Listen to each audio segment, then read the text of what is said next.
অনেক পুরুষেরাই হয়তো জানেন না যে তাদের শরীরে সিরাম টেস্টোস্টেরনের পাশাপাশি সিরাম প্রোল্যাক্টিন হরমোনটাও কিন্তু অনেক বেশি জরুরি এবং এটি যদি বেড়ে যায় তাহলে যৌন এবং মানসিক স্বাস্থ্য উভয় স্বাস্থ্যের উপরে কিন্তু প্রভাব ফেলতে পারে। আসসালামু আলাইকুম এভরিওয়ান, আমি ডক্টর নাবিলা নিকিতা আজকে আপনাদের সাথে কথা বলবো পুরুষদের শরীরে প্রোল্যাক্টিন হরমোন কেন বেড়ে যায় এবং বেড়ে গেলে কি কি সমস্যা হতে পারে। প্রথমত, প্রোল্যাক্টিন হরমোনটা কি? এটা মূলত পিটুইটারি গ্রন্থি থেকে নিঃসৃত একটা হরমোন যেটা পুরুষদের শরীরে টেস্টোস্টেরন হরমোনের ভারসাম্য বজায় রাখার জন্য খুবই জরুরি।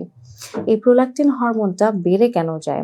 মূলত মানসিক চাপ বা দীর্ঘদিন ধরে ঘুমের কোনো সমস্যা বা থাইরয়েডের কোনো সমস্যা অথবা অতিরিক্ত মাস্টারবেশন বা পর্নোগ্রাফি দেখার ফলে হরমোনাল যে ইমব্যালেন্স হয় সেখান থেকেও হতে পারে, আবার পিটুইটারি গ্রন্থির কোনো সমস্যা থেকেও হতে পারে। পুরুষদের শরীরে এই প্রোল্যাক্টিন হরমোন বেড়ে গেলে কি কি সমস্যা দেখা দিতে পারে? প্রথমত, লিঙ্গ শিথিলতা দেখা দিতে পারে, অর্থাৎ লিঙ্গ উত্থানজনিত সমস্যা হতে পারে, দ্রুত বীর্যপাতের সমস্যা হতে পারে, পুরুষদের ক্ষেত্রে যৌন আগ্রহ কমে যেতে পারে, আবার অনেক ক্ষেত্রে ইনফার্টিলিটি বা বন্ধ্যাত্বও দেখা দিতে পারে, আবার ক্লান্তি বা দুর্বলতা অনুভব করা বা সবসময় ডিপ্রেশন বা বিষণ্ণ লাগা, হঠাৎ করে অনেক বেশি বিরক্তি বা রাগ আসা, এই জাতীয় মুড সুইংগুলো কিন্তু পুরুষদের ক্ষেত্রে হতে পারে। তাই এই ধরনের সমস্যা অনুভব হলে অবশ্যই সিরাম টেস্টোস্টেরন পরীক্ষার পাশাপাশি সিরাম প্রোল্যাক্টিনটাও টেস্ট করাটা জরুরি এবং কিছু ক্ষেত্রে ছেলেরা পারলে ৩ থেকে ৬ মাস অন্তর অন্তর এটা রুটিনলিও কিন্তু পরীক্ষা করতে পারেন। আশা করছি ভিডিওটি উপকারে আসবে। সবাই ভালো থাকবেন। ধন্যবাদ।